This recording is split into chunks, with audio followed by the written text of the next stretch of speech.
kegiatan keluarga pengajian Muslimin Indonesia ini. Tahun lalu juga Abi mengisi tausiah pada bulan Ramadan. Ada pengajian yang masih dalam kondisi pandemi ini, kita belum bisa melaksanakan pengajian. Di sini Abi mau ngomong nih, sebentar Mami. Secara langsung, namun alhamdulillah kita dapat melaksanakannya walaupun secara virtual seperti saat ini. KPMI merencanakan pengajian dalam Ramadan ini insya Allah setiap hari Sabtu dan hari Minggu. Kajian kali ini mengambil tema meraih sukses Ramadan. Pak Ibu yang kami hormati, untuk tidak berpanjang lebar, cara akan kami silakan ke moderator. Namun sebelum itu kami mohon kesediaan yang terhormat Bapak Duta Besar Andriadi untuk menyampaikan sepatah kata sambutan. Kami persilakan Pak Dubes. Yang saya hormati Al Ustadz Abi Profesor Quraish Shihab. Salam juga ini dari Nyonya Pak Ustadz, kebetulan sama-sama di satu pengajian dengan Ibu Fatmawati, jadi salam hormat buat beliau juga. Salam hormat ya teman baik juga kami Pak Ustadz, mantunya Pak Ustadz Pak Fikri. Assalamualaikum dan keluarga semuanya. Iya. Alhamdulillah. Iya, dan yang saya hormati para asatid, sesepuh dan tokoh masyarakat Indonesia di Belgia dan Luxembourg, dan juga yang saya hormati Pak Ketua KPMI beserta segenap jajaran pengurus serta jamaah KPMI Belgia, Bapak Ibu peserta pengajian Ramadan yang dimuliakan Allah. Bismillahirrahmanirrahim. Assalamualaikum warahmatullahi wabarakatuh. Selamat siang bagi jamaah di Eropa dan selamat malam buat yang berada di Indonesia. Puji syukur kehadirat Allah Subhanahu wa Ta'ala atas segala limpahan nikmat dan rahmatnya kepada kita semua, sehingga kita dapat bersama-sama menghadiri majelis ilmu pada kesempatan yang penuh barokah ini. Mudah-mudahan setiap niat baik kita untuk ikut serta dalam kegiatan ini mendapat pahala berlipat dari Allah Subhanahu wa Ta'ala.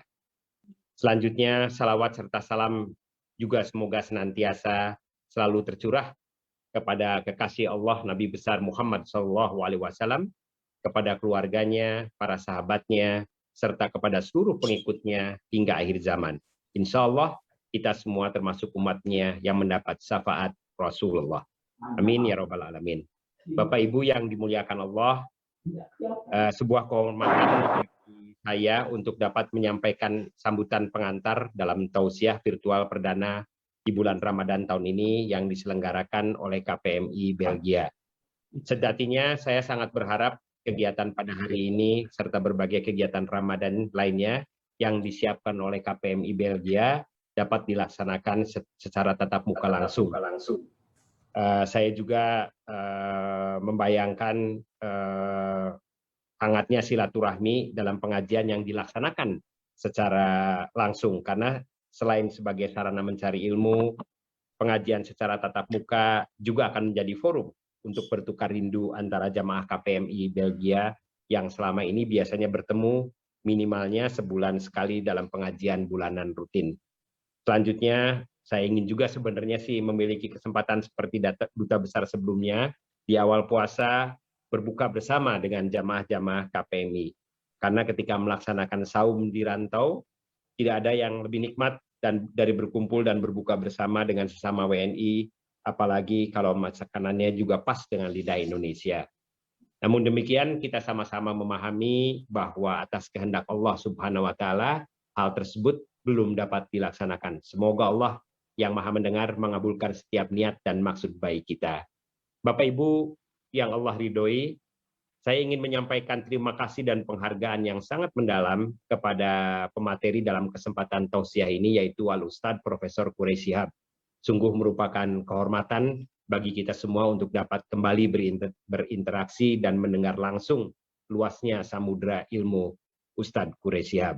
Sebagai seorang ulama besar di bulan Ramadan ini, Ustadz Quraish Shihab tentu tengah banyak disibukkan dengan berbagai kegiatan dakwah, baik melalui kegiatan virtual maupun melalui program siaran media nasional. Saya selalu menikmati ketika bulan Ramadan tahun lalu di Jakarta, selalu menikmati tausiah Pak Ustadz Quraish Shihab.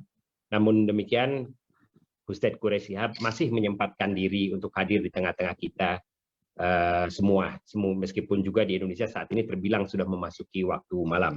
Oleh karena itu, mudah-mudahan momentum berharga ini dapat kita optimalkan untuk khusyuk menuntut ilmu dan meraih ridha Allah Subhanahu wa Ta'ala. Bapak Ibu yang dirahmati Allah, sebelum menutup saya ingin menyampaikan apresiasi yang tinggi kepada Pak Wawan, Ketua dan jajaran pengurus KPMI yang telah menyelenggarakan kegiatan ini dan merupakan dari seri pengajian virtual Ramadan 1422 Hijriah. Alhamdulillah, 1 bulan penuh kita memiliki pemateri yang sangat luar biasa, dan terima kasih KPMI. Insya Allah kegiatan yang diselenggarakan KPMI tidak hanya untuk meningkatkan kualitas keimanan kita, tapi juga untuk membekali kita untuk menjadi wajah Islam yang rahmatan lil alamin di kawasan Eropa. Mudah-mudahan setiap kebaikan Bapak dan Ibu dibalas oleh Allah Subhanahu wa Ta'ala dengan ganjaran pahala yang berlipat. Amin ya Rabbil Alamin. Akhir kata, saya pribadi, keluarga, setelah seluruh jajaran KBRI Brussels mengucapkan selamat melaksanakan ibadah Saum Ramadan 1422 Hijriah kepada Bapak dan Ibu sekalian. Semoga rahmat, ampunan, serta rindungan Allah Subhanahu wa Ta'ala selalu terlimpah bagi kita semua. Selanjutnya, marilah kita mendengarkan tausiah dari Profesor Ustadz Quraish Shihab, insya Allah mengantarkan kita untuk meraih sukses di bulan Ramadan. Terima kasih. Wassalamualaikum warahmatullahi wabarakatuh. Waalaikumsalam warahmatullahi wabarakatuh. Terima kasih Pak Dubes atas sambutannya. Untuk menyingkat waktu, kami persilakan moderator untuk mengatur kajian ini. Semoga kajian kita kali ini membawa manfaat bagi kita semua. Billahi taufiq wal hidayah. Wassalamualaikum warahmatullahi wabarakatuh. Waalaikumsalam warahmatullahi wabarakatuh. Assalamualaikum warahmatullahi wabarakatuh. Alhamdulillah wa kafa wassalatu wassalamu ala Rasulil Mustafa wa ala alihi wa sahbihi wa man ihtada. Pertama, mari kita lantunkan hamdalah atas segala nikmat yang tiada mungkin bisa kita caca. Salah satu nikmat yang terindah masih bisa bertemu dengan bulan penuh berkah. Salawat serta salam semoga tercurah kepada Al-Qudwah Uswatun Hasanah baginda mulia Rasulullah Muhammad SAW. Semoga kita semua mendapatkan darinya syafaat. Yang sangat kami hormati dan kami sayangi Abina Profesor Dr. Haji Muhammad Quraish Shihab, LCMA. Yang kami hormati dan kami sayangi pula Bapak Dubes, Bapak Dr. Andri Hadi, Ketua KPMI, para Ustadz, para tokoh masyarakat, dan Bapak Ibu semuanya. Perkenankan saya Mufti izinkan memandu acara pada kesempatan kali ini. Langsung saja kami bacakan terlebih dahulu susunan acara pada sore atau malam hari ini. Yang pertama adalah pembacaan ayat suci Al-Quran, kemudian yang kedua adalah ceramah dan tanya jawab, ketiga terakhir adalah doa penutup. Baik, memasuki acara yang pertama yaitu pembacaan ayat suci Al-Quran yang akan dibawakan oleh Ustadz Joko Sampurno. Kepada Akhinal Kiram, Ustadz Joko kami persilahkan. Tafadhol Ustadz. Syukur Pak Mufti. Bismillahirrahmanirrahim. Assalamualaikum warahmatullahi wabarakatuh. A'udzu billahi minasy syaithanir rajim. Bismillahirrahmanirrahim. Ya ayyuhalladzina amanu kutiba alaikumus shiyam kama kutiba alal ladzina min qablikum la'allakum tattaqun. Ayyaman ma'dudat. فمن كان منكم مريضا أو على سفر فعدة من أيام أخر وعلى الذين يطيقونه فدية طعام مسكين فمن تطوع خيرا فهو خير له وأن تصوموا خير لكم إن كنتم تعلمون. شهر رمضان الذي أنزل فيه القرآن هدى للناس وبينات من الهدى والفرقان فمن شهد منكم الشهر فليصمه ومن كان مريضا أو على سفر فعدة من أيام أخر يريد الله بكم اليسر ولا يريد بكم العسر ولتكملوا العدة ولتكبروا الله على ما هداكم ولعلكم تشكرون وإذا سألك عبادي عني فإني قريب أجيب دعوة الداع إذا دعان فليستجيبوا لي وليؤمنوا بي لعلهم يرشدون أحل لكم ليلة الصيام الرفث إلى نسائكم هن لباس لكم وأنتم لباس لهم علم الله أنكم كنتم تختانون أنفسكم فتاب عليكم وعفى عنكم فالآن باشروهن وابتغوا ما كتب الله لكم وكلوا واشربوا حتى يتبين لكم الخيط الأبيض من الخيط الأسود الخيط الأبيض من الخيط الأسود من الفجر ثم أتموا الصيام إلى الليل ولا تباشروهن وأنتم عاكفون في المساجد تلك حدود الله فلا تقربوها كذلك يبين الله آياته للناس لعلهم يتقون. Assalamualaikum warahmatullahi wabarakatuh. Waalaikumsalam warahmatullahi wabarakatuh. Jazakallahu khairan. Demikian tadi pembacaan kalam ilahi yang sangat indah. Semoga Allah senantiasa menambah lapis-lapis keberkahan, merahmati dan meridhoi yang membaca dan kita semua. Amin. Acara selanjutnya adalah acara inti ceramah tentang bagaimana meraih Ramadan sukses oleh Profesor Dr. Quraish Shihab. Semua dari kita sudah mengenal beliau, perjalanan beliau sangat luar biasa. Beliau adalah role model bagi kita semua.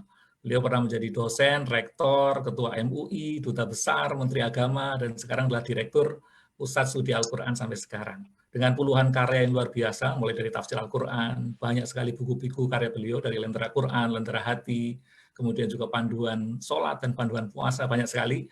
Bahkan dalam sebuah website tentang tokoh-tokoh muslim dunia, beliau termasuk dalam daftar 500 muslim yang paling berpengaruh di dunia. Indah terlihat mentari di ufuk barat, narasumbernya hebat membuat kita semakin semangat. Langsung saja kepada guru kami yang sangat kami sayangi, Abi Profesor Dr. Abi Quraish Shihab, tafadhol kami persilakan. Tafadhol Abi.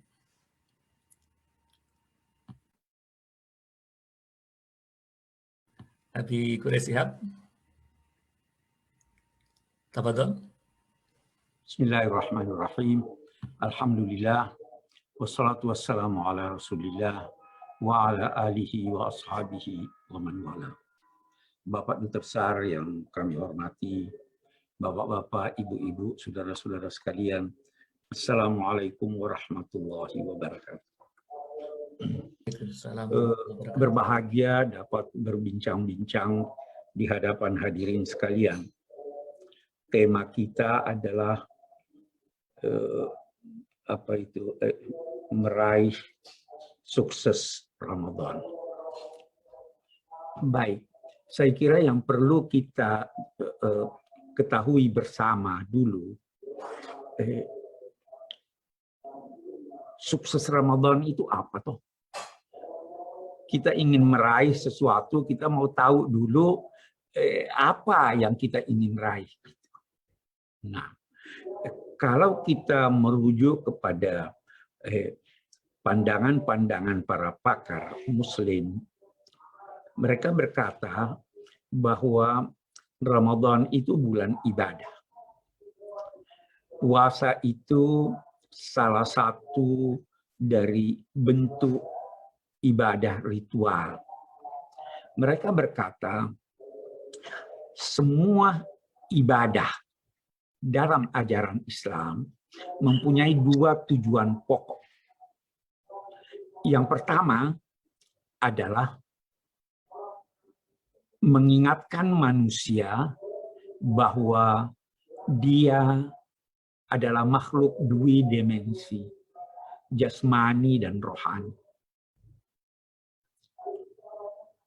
Jasmani dan rohani yang menyatu pada dirinya dalam kadar-kadar tertentu.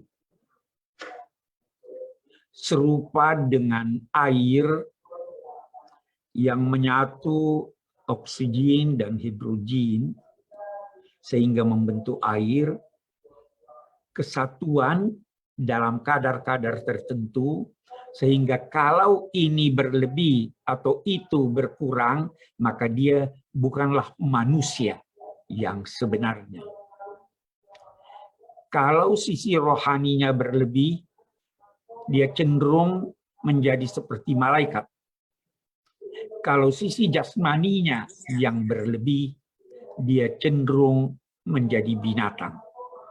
Kita adalah manusia yang seimbang rohani dan jasmaninya. Nah, ibadah bertujuan mengantar manusia menyeimbangkan antara rohani dan jasmaninya. Itu tujuan pertama. Yang kedua, mengingatkan manusia bahwa di samping hidupnya di dunia ini masih ada kehidupan lain setelah kematiannya. Kematian bukanlah ketiadaan, tetapi kematian adalah proses yang harus dilalui manusia untuk mencapai kesempurnaan kemanusiaan. Itu dua. Nah, itu tujuan ibadah secara umum. Semua ibadah mengarah ke sana. Kalau kita sukses meraih itu, maka kita telah berhasil mencapai kemenangan dalam bulan Ramadan ini. Kita ingin merinci lebih jauh. Memang ada rincian tujuan setiap ibadah dalam ajaran Islam. Walaupun kesemuanya mengarah kepada kedua prinsip tujuan tadi. Tetapi tujuan sholat beda dengan tujuan haji misalnya. Tujuan haji beda dengan tujuan zakat dalam rinciannya. Nah, tujuan puasa pun begitu. Dalam rinciannya ada tujuannya. Nah, kita akan lihat apa tujuan tersebut yang kita usahakan untuk meraihnya. Sangat populer di kalangan masyarakat kita, di kalangan para mubalik kita, bahwa tujuan puasa itu adalah meraih takwa. Itu seringkali diulang-ulangi firman Allah dalam suratul Baqarah, ya ayyuhalladzina amanu kutiba alaikumus shiyam kama kutiba alal ladzina min qablikum la'allakum tattaqun, supaya kamu bertakwa. Ini tidak dapat diragukan bahwa itu tujuan puasa yang digarisbawahi oleh ayat ini, yang digarisbawahi oleh Allah.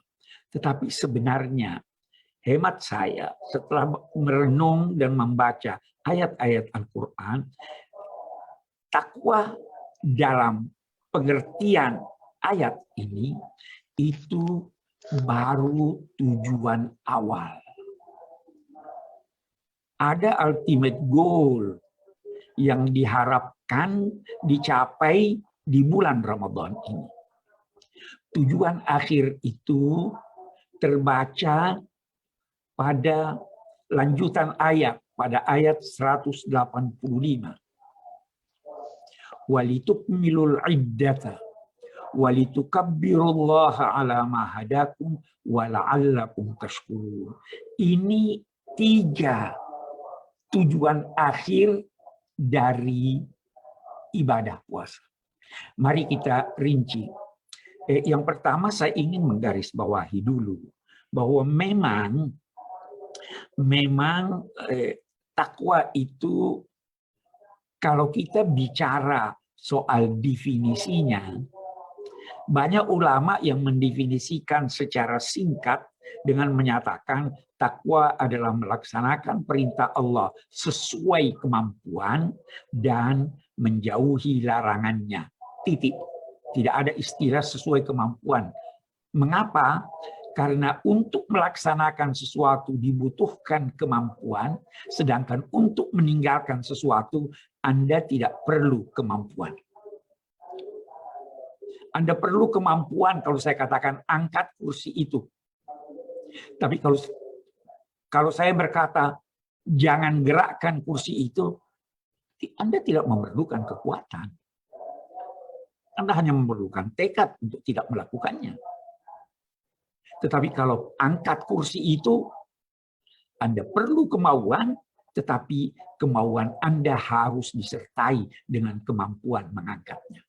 Nah, itu pengertian takwa dari segi definisi.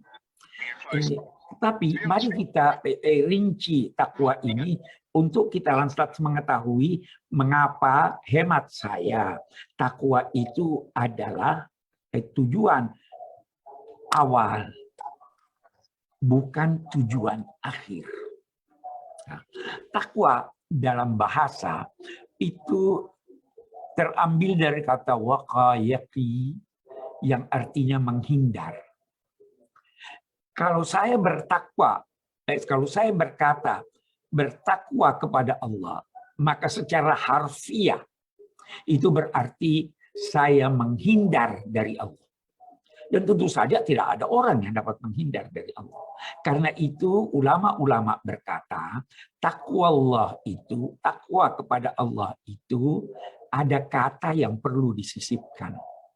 Kata itu adalah siksa, ancaman, menghindar dari ancaman Allah, menghindar dari siksa Allah. Puasa tujuannya dari segi analisa kita terhadap ayat ini bertujuan agar kita terhindar dari segala macam yang dapat menimbulkan bencana kepada kita, baik bencana duniawi maupun ukhrawi. Itu takwa.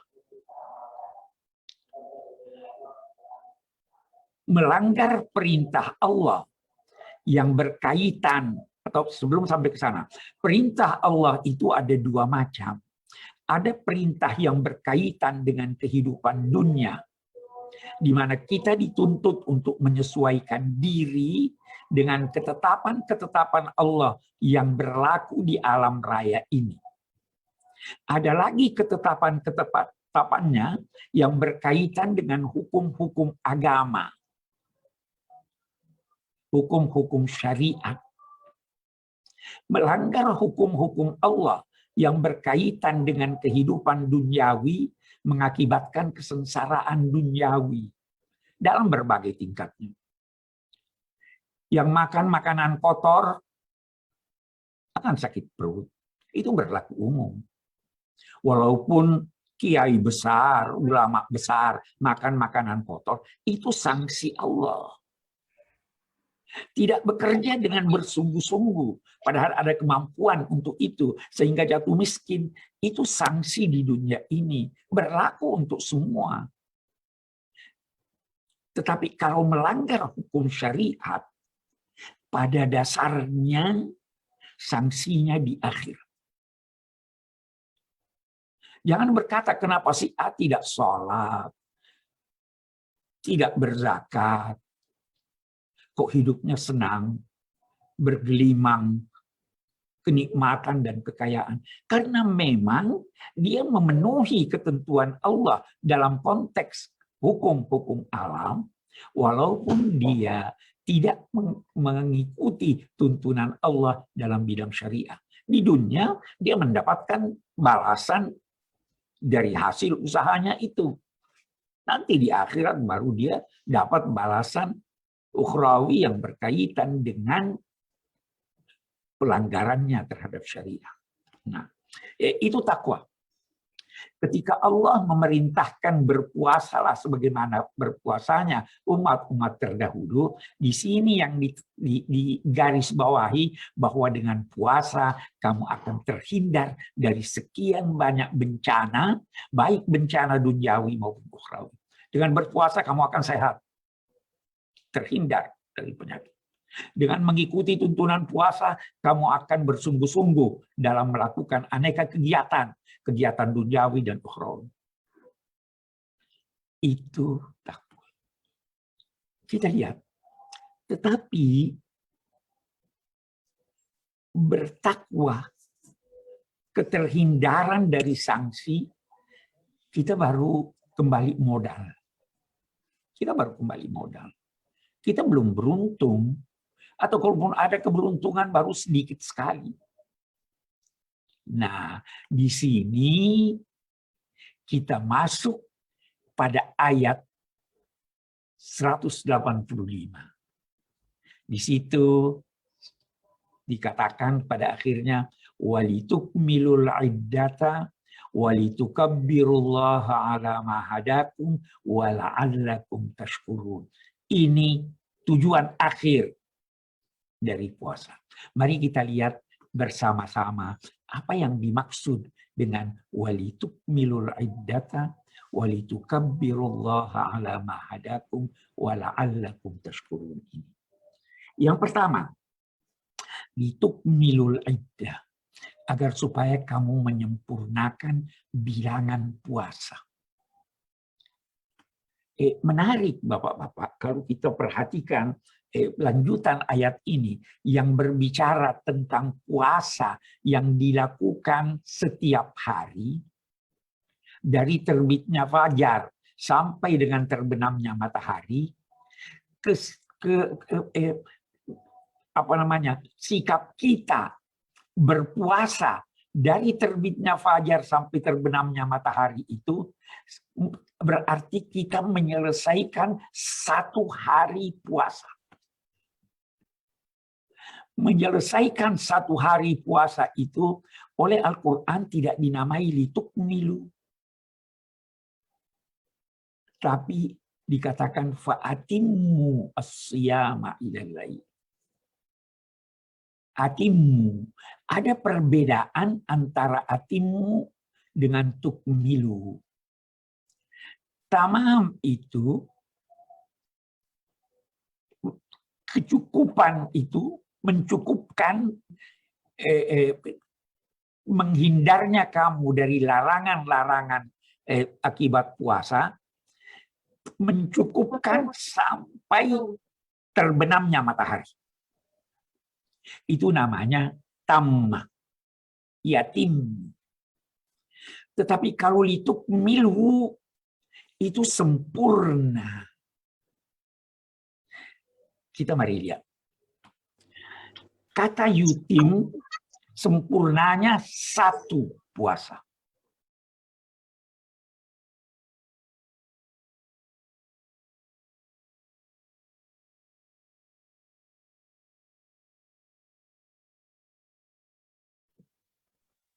Mohon maaf Ustaz. Unmute, Prof. Unmute Ustaz. Afan Adi. Di unmute speakernya, jadi tidak kedengaran, mohon izin. Oke. Terdengar. Oke, saya ulangi kalau begitu. Siap. Jadi kesimpulannya ada takwa, ada syukur. Kalau kita ikuti ayat Al-Qur'an.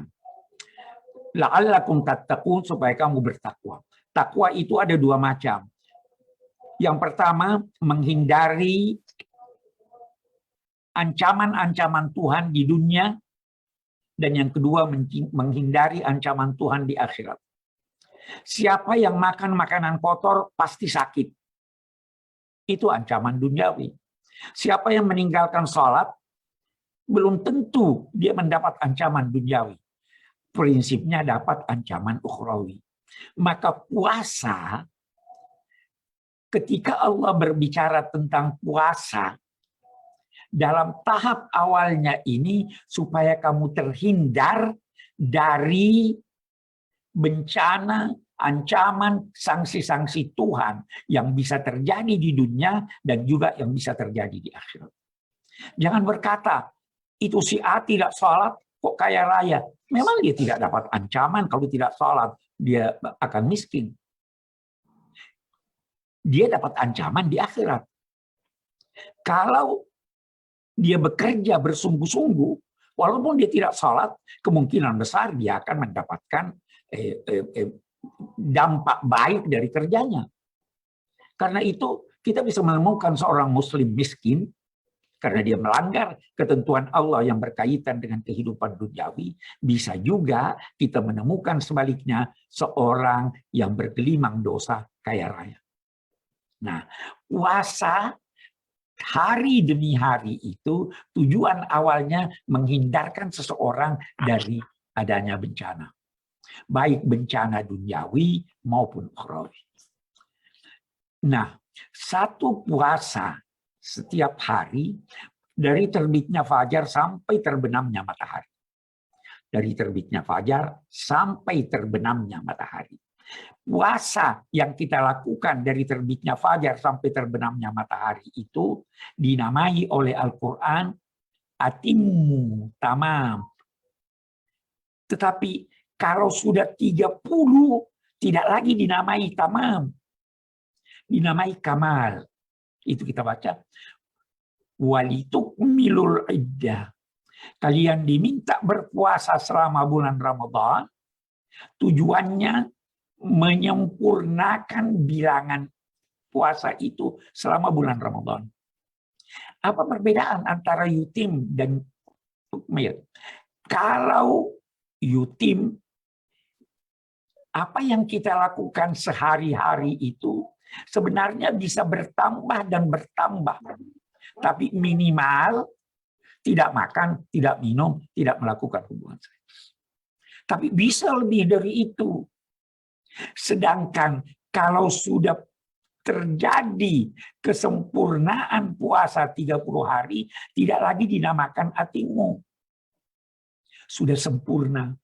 Sesuatu yang sempurna tidak bisa ditambah-tambah lagi. Karena itu setelah Ramadan selesai, jangan tambah lagi puasa. Haram berpuasa pada hari Lebaran. Kalau kita lihat di tempat lain, Allah menyatakan, Al-yawma akmaltu lakum dinakum wa atmamtu alaikum ni'mati. Hari ini kusempurnakan agamamu dan ku cukupkan nikmatku untukmu. Nikmat Allah bisa bertambah. Apa yang kita terima sekarang dari nikmatnya bisa bertambah. Tapi agamanya sudah sempurna. Tidak bisa ditambah-tambah lagi. Kalau Anda menambah-nambah menyangkut ibadah dalam konteks agama, maka itu bid'ah, itu terlarang. Jadi tujuan pertamanya, sempurnakan bulan Ramadan itu dengan berpuasa setiap hari selama bulan Ramadan, minimal dengan menghalangi diri dari apa yang membatalkan puasa. Sebenarnya ada yang bisa bertambah lebih dari itu. Bukan saja tidak makan, tidak berbohong, itu pun masih bisa ditambah, tidak berpikir kecuali yang berkaitan dengan tuntunan-tuntunan Allah. Jadi bisa bertambah dan bertambah. Tapi kalau sudah sampai 30 bilangan 30 hari, tidak ada lagi tambahannya. Oke, itu satu. Yang kedua, walitukabbirullaha ala ma hadakum. Dan supaya kamu mengagungkan Allah atas petunjuk-petunjuknya. Nah, ini target kedua nih. Kalau mau sukses ini harus dicapai. Itu sebabnya di hari Lebaran kita bertakbir. Tapi apa sebenarnya arti takbir itu? Allahu Akbar. Kita berkata Allah Maha Besar. Bukan Allah lebih besar. Walaupun teksnya itu akbar itu menunjukkan adanya dua pihak, salah satu di antaranya lebih, tapi kita tidak berkata, kita tidak terjemahkan demikian. Kita katakan Allah Maha Besar karena kita tidak boleh membandingkan Allah dengan sesuatu. Tidak wajar membandingkan bambu runcing dengan senjata nuklir. Oke. Apa artinya Allahu Akbar? Imam Ghazali berkata, kebesaran Allah itu antara lain atau utamanya tercermin dalam dua hal. Yang pertama, wujudnya. Wujudnya bukan bersumber dari sesuatu, tapi dari dirinya sendiri. Wujudnya langgeng. Kan wujud kita tidak langgeng. Yang kedua, dia memberi wujud segala yang wujud. Kita wujud karena anugerah Allah. Allahu Akbar. Dia Maha Agung dalam wujudnya. Dan dia yang memberi wujud bagi segala wujud.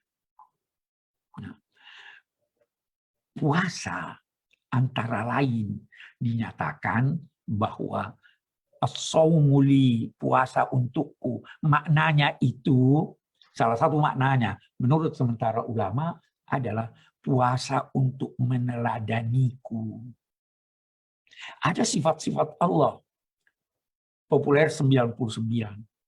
Dengan berpuasa kita dituntut untuk meneladani sifat-sifat itu sesuai kemampuan kita. Allah Maha mengetahui, perbanyaklah belajar agar tahu dalam bulan puasa ini. Allah Maha Pemaaf. Contohlah pemaafan Allah sesuai kemampuan Anda sebagai manusia. Maafkan orang lain. Allah Maha Pemberi rezeki. Contohlah Allah dalam pemberian rezekinya. Sehingga memberi juga orang lain. Demikian seterusnya. Nah, yang ditekankan di sini adalah Allahu Akbar.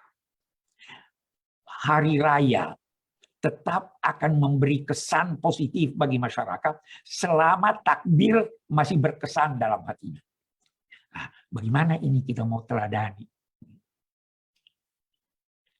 Jadilah wujud yang sempurna sesuai kemampuan Anda sebagai makhluk.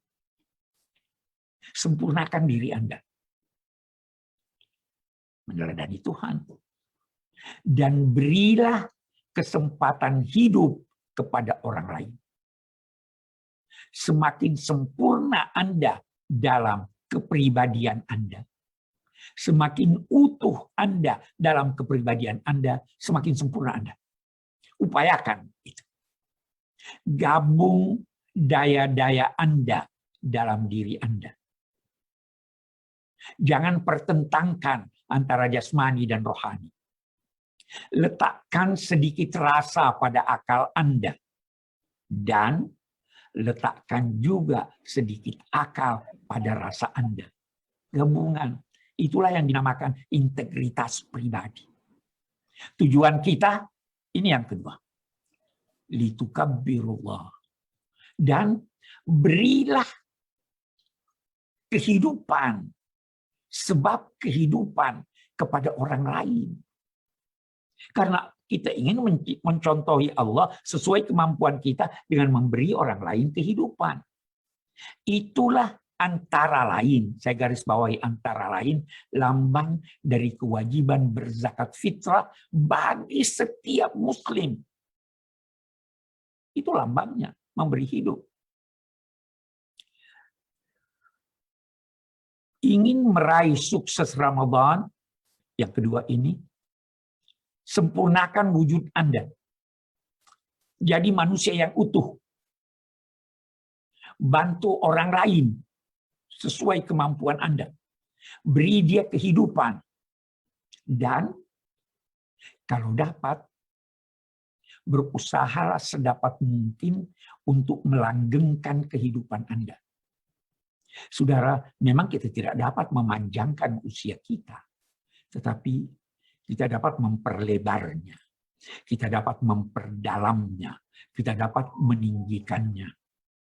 Lakukanlah aktivitas ke kiri dan ke kanan. Aktivitas positif akan melebar hidup Anda. Dalamilah makna hidup ini. Selamilah kehidupan ini akan mendalam kehidupan Anda. Lakukanlah hubungan dengan yang maha tinggi, akan meninggi kehidupan Anda. Jadi kita tidak dapat memperpanjang usia, tapi kita dapat memperlebarnya, kita dapat meninggikannya, dan kita dapat memperdalamnya. Itu makna walitukabbirullah. Jadi bukan sekedar ucapan Allahu Akbar, Allahu Akbar. Itu tujuan akhir. Yang ketiga, wala'allakum tashkurun, supaya kamu bersyukur.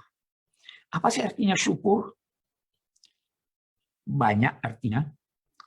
Bisa, kata syukur itu bisa berarti menampakkan sesuatu.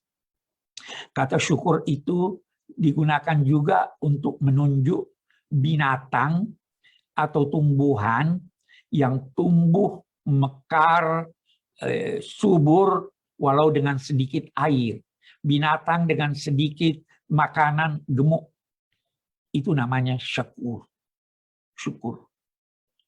Syukur juga diartikan menerima yang sedikit dan memberi banyak. Seperti binatang tadi, seperti tumbuhan tadi.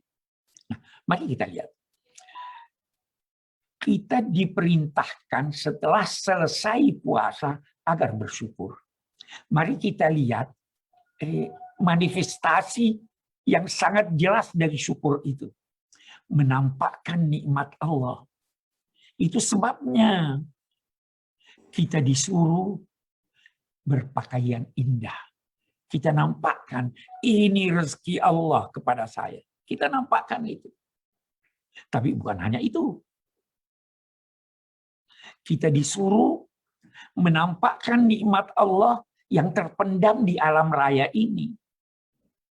Itu ada salah satu definisi dari kata syukur itu adalah menggunakan nikmat Allah sesuai dengan tujuan penganugerahannya. Saya sering beri contoh, kalau saya diberi pici, saya mensyukuri kalau saya memakai pici itu. Tetapi saya memakainya untuk di kepala saya, bukan memakainya untuk penggosok sepatu. Itu namanya saya tidak syukur. Saya punya baju. Ada yang sempit. Saya tidak mensyukuri nikmat Allah yang telah memberikan saya baju pada suatu ketika. Saya mensyukurinya kalau baju itu dipakai oleh orang lain yang bisa memakainya. Itu syukur. Sebagai bangsa kita diberi tanah air yang demikian indah, demikian luas.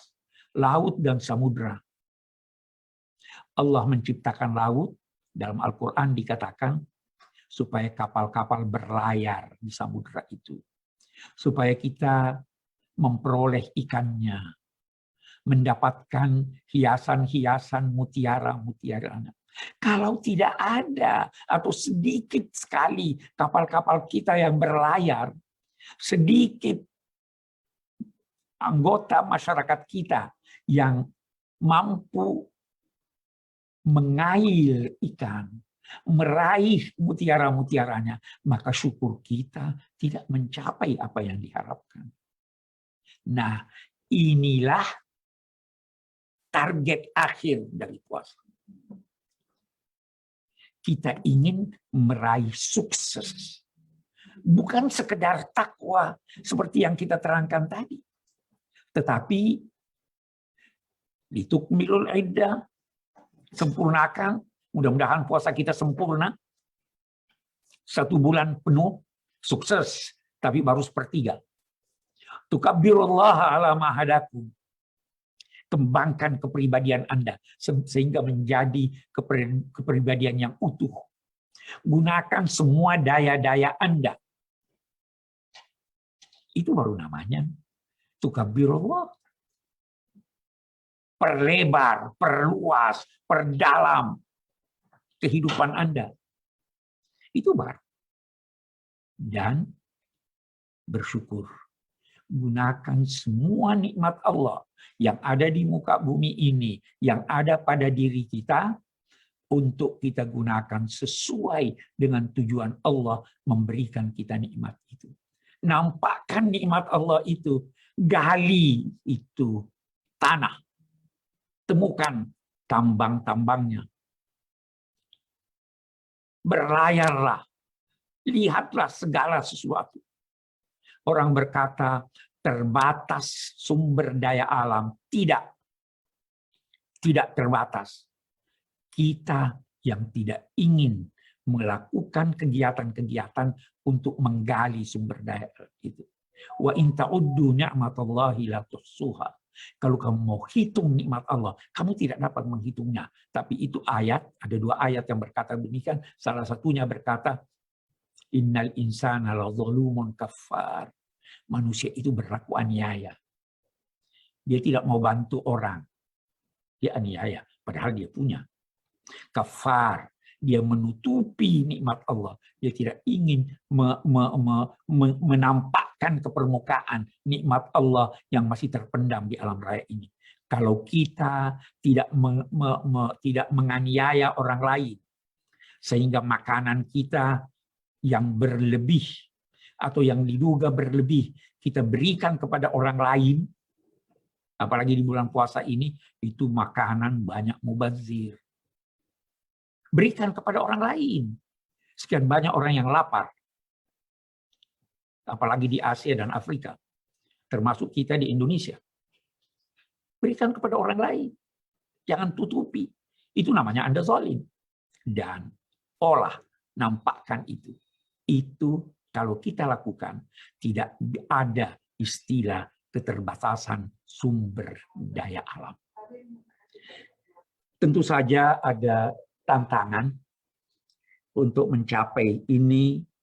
Kita perlu seperti juga di mana kita perlu mengetahui kekuatan kita apa, kelemahan kita apa, tantangan kita apa.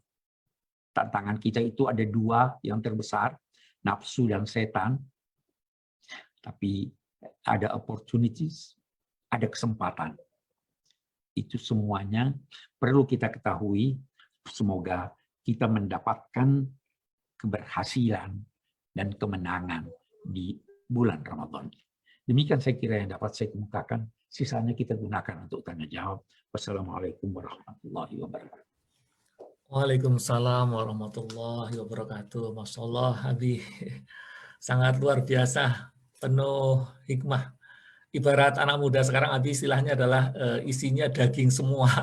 Isinya daging semua, Masya Allah. Enak juga kalau daging semua tuh. Perlu ada lemaknya sedikit, perlu ada tulangnya. Oh, iya. Baik, Abi, Alhamdulillah sudah bergabung di Zoom ini 100 orang, dan kemudian juga di Facebook juga sudah bergabung. Tadi awal-awal berapa orang, itu sekitar 7-8 orang, tapi sekarang mudah-mudahan insya Allah sudah makin bertambah. Ada banyak pertanyaan, mungkin pada kesempatan kali ini kami berikan langsung untuk bertanya langsung kepada Abi Profesor Dr. Quraish Shihab. Pertama kepada Ibu Una Marzuki, kami persilahkan Ibu Una. Tadi kayaknya sudah bertanya juga di chat. Silakan Ibu Una.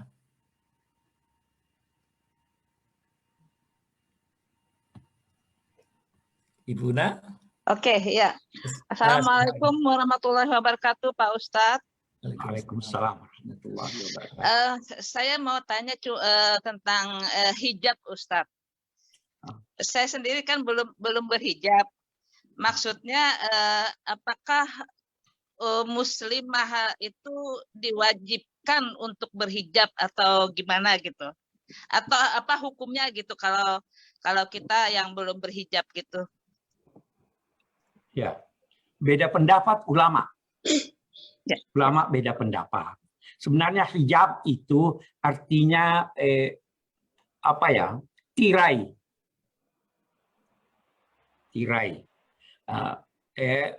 Tetapi mungkin yang Ibu maksud yang biasa orang katakan berjilbab, ya tuh Bu ya. Oke. Saya katakan kalau kita membaca kitab-kitab ulama, itu mereka berbeda pendapat tentang apa batas aurat wanita. Yang populer selama ini bahwa batas auratnya itu ya seluruh tubuhnya kecuali wajah dan telapak tangan. Itu yang populer. Tetapi ada ulama yang berkata begini, yang bisa baca kitab kuning, antara lain buka tafsir Al-Qurtubi. Di situ beliau berkata bahwa ada riwayat yang menyatakan bahwa Nabi bersabda, kalau wanita telah mencapai usia menstruasi, maka tidak wajar lagi terlihat dari tubuhnya kecuali wajah, baru beliau menunjuk setengah lengan. Jadi sudah beda nih satu, ya kan? Oke. Ada lagi ulama yang berkata bahwa sebenarnya perintah berjilbab itu dalam pengertian sehari-hari kita sekarang itu ditujukan agar supaya seseorang itu tidak diganggu. Itu di dalam Al-Quran dikatakan dzalika adna ayyurafna fala yu'dzaina, supaya dia dikenal sebagai wanita-wanita terhormat sehingga tidak diganggu. Dulu Bu, ulama-ulama kita, kiai-kiai kita, itu ibu perhatikanlah,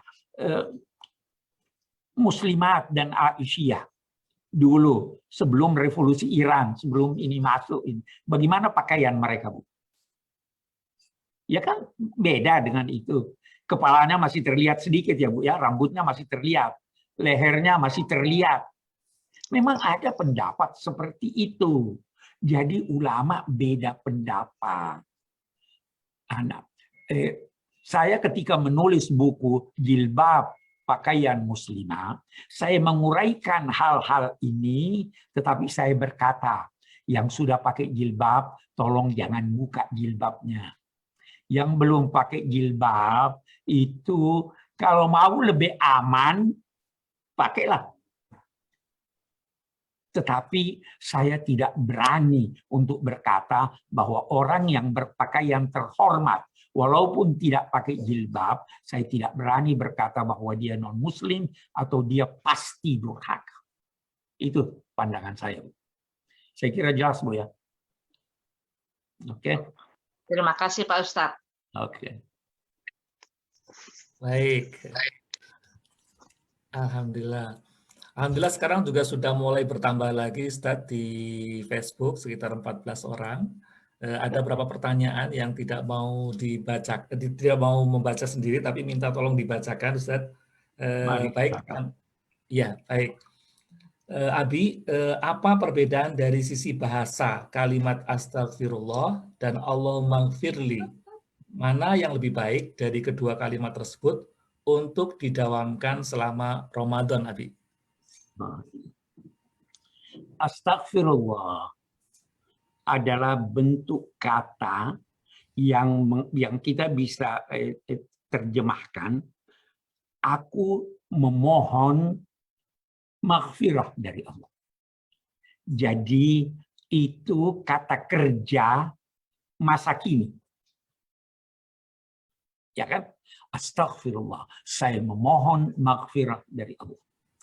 Kalau Allahumma gfirli itu adalah dalam dua tanda petik perintah. Jadi itu redaksi kebahasaannya redaksi perintah. Ya Allah, ampuni aku. Jadi beda kan? Kalau ini memohon, ya Allah, saya mohon engkau mengampuniku. Kalau yang ini saya sedang memohon ampun kepada Allah. Dua-duanya bagus. Dua-duanya bagus.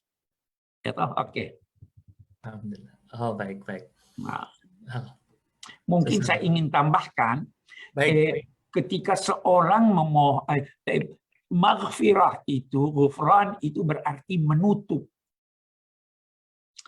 Nah, Ya Allah, tutupi aku. Aku memohon engkau menutupiku. Imam Ghazali berkata, yang ditutupi Allah itu banyak. Apa itu?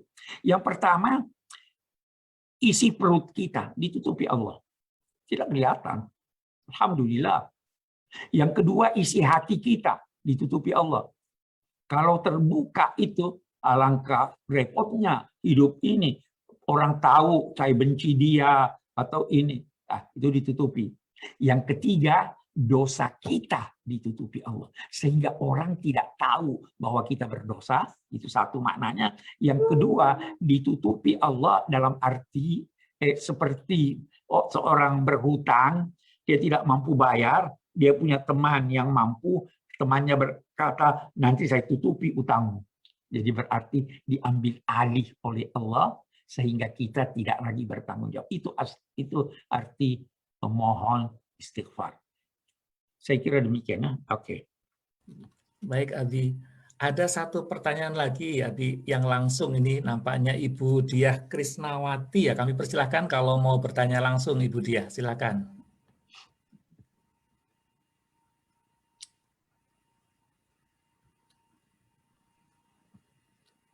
Ibu Diah? Mungkin kalau nggak berkenan, mohon saya bacakan. Oh, ada dua malah nih, Ustaz. Nggak apa-apa, Ustaz ya? Abi, masih... Oh, baik-baik. Kalau gitu, Ibu Mawarti kami persilakan. Silakan kalau mau bertanya langsung. Assalamualaikum Pak Ustadz, nama saya Mawar, tinggal di Belgia. Saya student nurse di Belgia. Pertanyaan saya, gimana hukumnya di bulan puasa buat pekerja medis yang bekerja di afdeling corona gitu. Masalahnya kalau di afdeling corona tuh bener-bener yang druk gitu loh Pak Ustadz. Terus ya kita bener-bener lelah gitu, soalnya kan hampir 10 jam dengan kostum. Terus gimana tuh Pak Ustadz? Apakah ada keringanan atau tetap harus berpuasa kewajiban? Terima kasih Pak Ustadz. Ada izin dari Allah berpuasa bagi yang tidak mampu. Dan di Jakarta pun pernah ada dokter yang berbicara sama saya. Seketika ada orang-orang yang berkata, itu dokter-dokter harus puasa di bulan Ramadan. Sang dokter cerita lagi, dia tidak tahu bagaimana repotnya kita bernafas aja sulit kalau sudah pakai itu. Jadi saya jawab, kalau memang demikian halnya, bukan hanya izin untuk tidak puasa, tapi wajib tidak puasa. Karena itu membahayakan kehidupan. Agama ini mudah. Yuridullahu bikumul yusra wa yuridu bikumul usra. Allah menghendaki kemudahan buat kamu, bukan menghendaki kesulitan. Ya, sudah 10 jam merawat dengan pakaian yang begitu ketat, dengan pernafasan yang begitu sulit, disuruh puasa lagi. Tidak diizinkan walau sekedar membuka itu untuk minum. Itu kejam itu. Jadi hemat saya, kalau demikian halnya, itu wajib tidak puasa. Itu harus dibayar lagi Pak Ustadz? Ya, kalau itu dibayar lagi dong. Ya kapan aja dibayar. Kecuali kalau tidak mampu membayarnya, kalau tidak mampu memberi makan seorang miskin. Fidyah, bayar fidyah. Kalau memang tidak mampu. Tapi kalau mampu, ada setahun kok masih ini. 30 hari kalau dibagi setiap bulan 3 hari puasa, cuma 10 bulan sudah terbayar. Iya tuh Bu, oke. Terima kasih Pak Ustadz penjelasannya. Masya Allah, wajib buka puasa. Baik, pertanyaan berikutnya. Kami masih punya ada satu kuota yang ingin bertanya langsung. Kami persilakan kepada Ibu Alia Haidar Robani. Untuk yang lain nanti akan kami bacakan. Ibu Alia Haidar Robani, kami persilakan. Halo, permisi. Silakan. Ya, permisi Ustaz, saya Alija Oh, Saya, Masya Allah, Masya Allah. iya, nggak apa, nggak apa. Afan. Saya cuma penasaran saja. Jadi kan kami sekarang sedang di Belgia, di mana kami juga sedang berpuasa cukup lama. Jadi durasinya sekitar 16 jam, mulai dari sahur jam 5, kita buka baru sekitar jam 9 malam. Sementara saya pernah juga tertarik membaca bahwa ada beberapa pendapat yang menyatakan bahwa di beberapa negara juga memperbolehkan ikut jam puasa di Mekah seperti itu, Ustadz. Itu apakah ada ketentuan tertentu atau pendapat yang demikian, itu dasarnya seperti apa gitu? Saya tertarik untuk mengetahuinya. Terima kasih. Baik.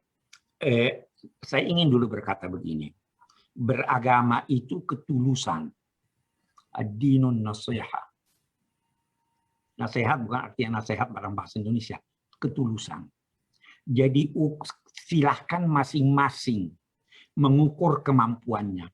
Saya tahu ada orang-orang yang mampu puasa 16 jam sehari. Ada. Tapi ada yang tidak mampu.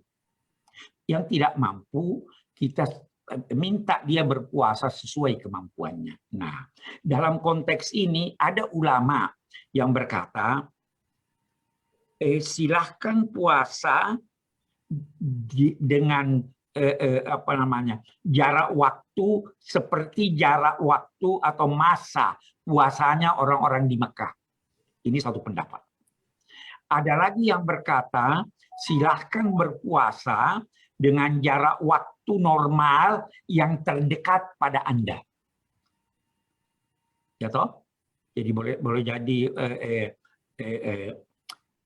ada negara yang hanya 14 jam. Oke deh, ambil itu.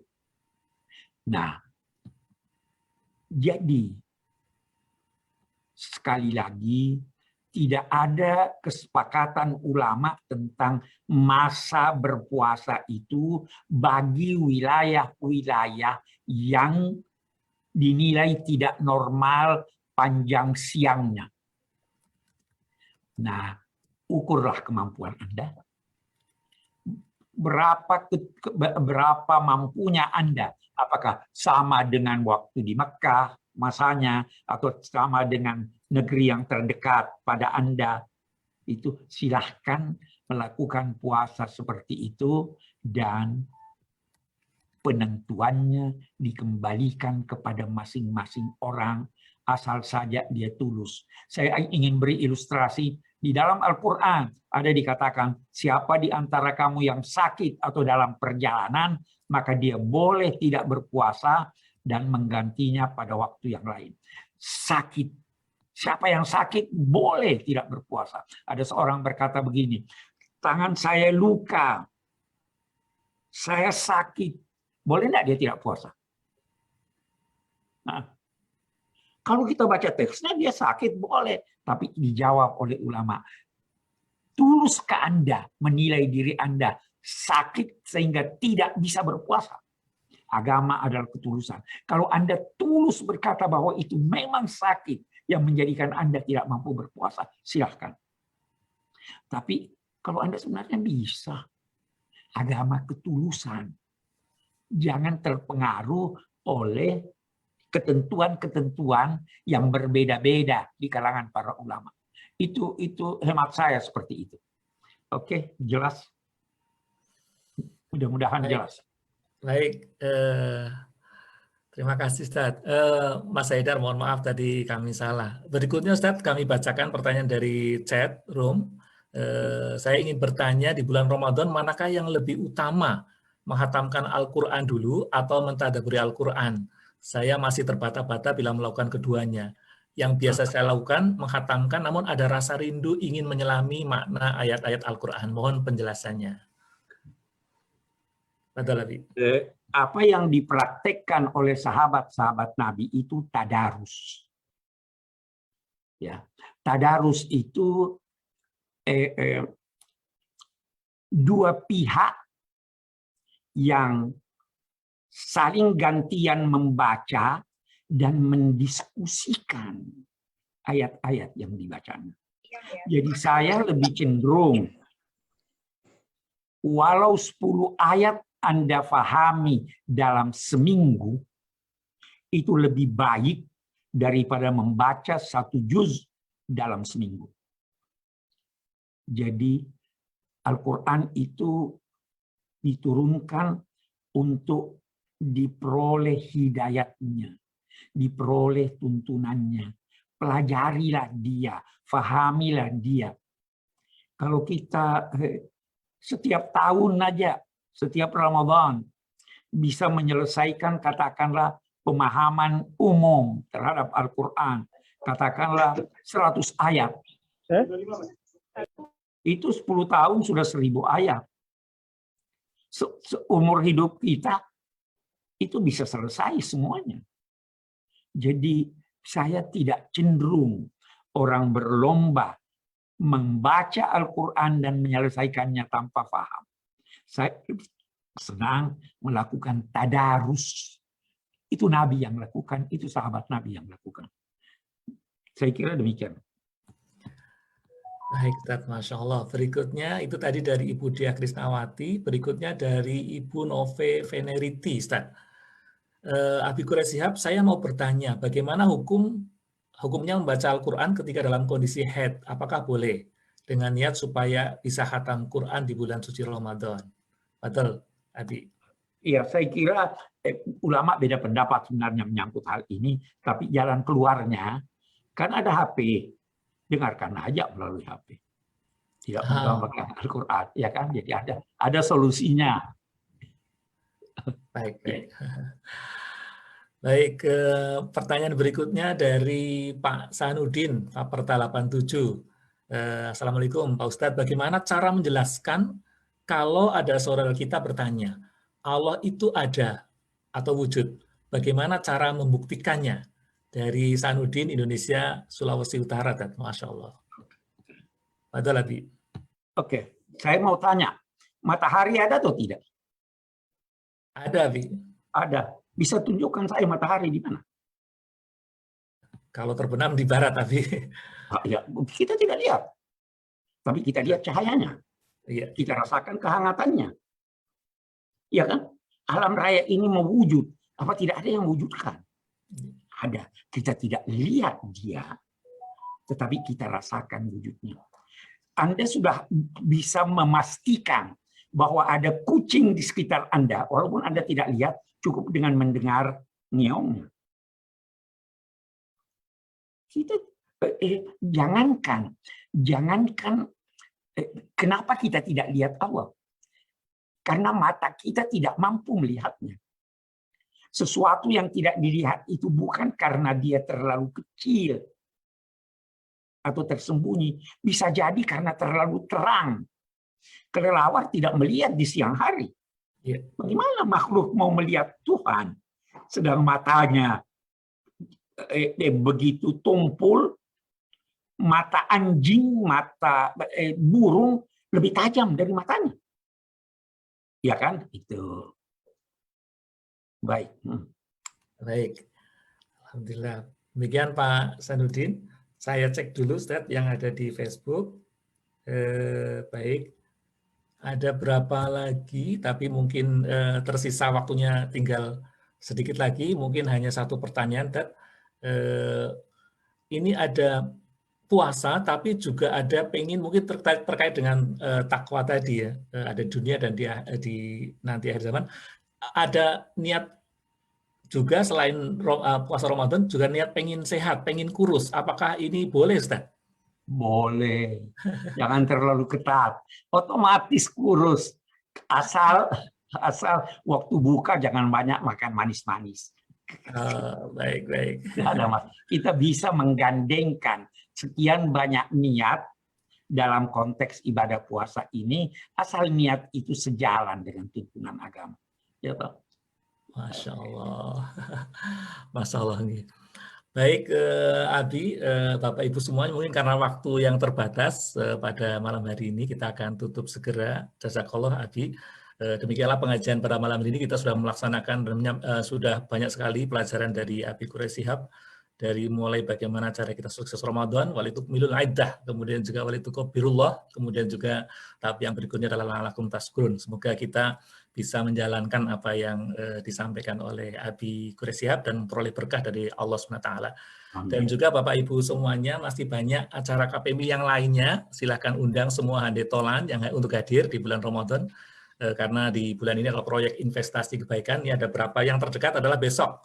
Insya Allah akan diisi oleh Dr. Haji Agus Ali Fauzi mengupas hikmah puasa Ramadan. Ini ada gambarnya. Dan juga nanti akan bertemu kembali dengan Abi Quraish Shihab di insya Allah di hari Minggu tanggal 9 Mei bagi Bapak Ibu hadir semuanya. Baik, sekali lagi kami mengucapkan terima kasih atas nama Panitia Ramadan dari KPMI. Kami mengucapkan jazakallahu khairan katsiran tak terhingga kepada guru kita semua, Profesor Dr. Quraish Shihab yang berkenan hadir dalam acara pengajian Ramadan kali ini. Terima kasih Prof, semoga Profesor dan keluarga senantiasa diberikan kesehatan, kebahagiaan, dan keberkahan. Nah, terima kasih juga kepada seluruh hadirin, semoga tercurah berkah melimpah bertambah-tambah pada kita semua. Nah, mungkin sebagai penutup acara pada malam hari ini, apakah Abi berkenan untuk membacakan doa, Abi? Ya, kita bagi tugas. Siap. Baik, baik. Kepada Ustadz Umar Baktir, kami persilakan untuk menutup acara kita dengan doa. Kepada Ustadz Umar, kami persilakan. Tafadhol. Bismillahirrahmanirrahim. Astagfirullahaladzim. Allahumma taqabbal minna salatana wa siyamana wa qiyamana wa ruku'ana wa sujudana wa sara'malina wa la tu'adzibna yawmal qiyamah. Ya Allah, terimalah sembahyang kami. Ya Allah, terimalah puasa Ramadan kami, ya Allah. Ya Allah, terimalah sembahyang malam kami, sembahyang duha kami, dan segala amal ibadah kami, ya Allah. Allahumma inna nas'aluka salamatan fid din wa afiatan fil jasad wa ziyadatan fil ilmi wa barakatan fil rizqi wa taubatan qabla al-maut. Warahmatan indal maut wa maghfiratan ba'dal maut wa najatan minan nar wa hisab. Allahumma la tada' lana dhanban illa ghafartah wa la hamman illa farajtah wa la aiban illa satartah wa la maridan illa syafaitah. Ya Allah, jangan Engkau biarkan pada diri kami dosa kecuali Engkau ampuni, ya Allah. Jangan Engkau biarkan pada diri kami kegelisahan kecuali Engkau tenangkan, ya Allah. Jangan Engkau biarkan aib kami terlihat kecuali Engkau tutupi, ya Allah. Ya Rabbal Alamin, ya Allah. Kami tahu, ya Allah. Ya Rahman, ya Rahim, kami bersimpuh dan mengakui dosa-dosa kami, ya Allah. Kami hamba yang lemah membutuhkan kasih sayang-Mu, ya Allah. Kami akui betapa banyak kezaliman atau hal-hal yang buruk kami lakukan, ya Allah. Ya Allah, Engkau maha menatap dan menyaksikan. Kami tidak bisa bersembunyi dari pengawasan-Mu, ya Allah. Jika orang lain memuji atas kebaikan kami, aib kami lebih banyak yang Engkau ketahui, ya Allah. Ya Allah, izinkan kami kembali kepadamu dalam keadaan husnul khotimah. Izinkan kami mengucapkan, membawa kalimat la ilaha illallah. Ya Allah, ya Rabbal Alamin. Rabbana atina fid dunya hasanah wa fil akhirati hasanah wa qina adzabannar.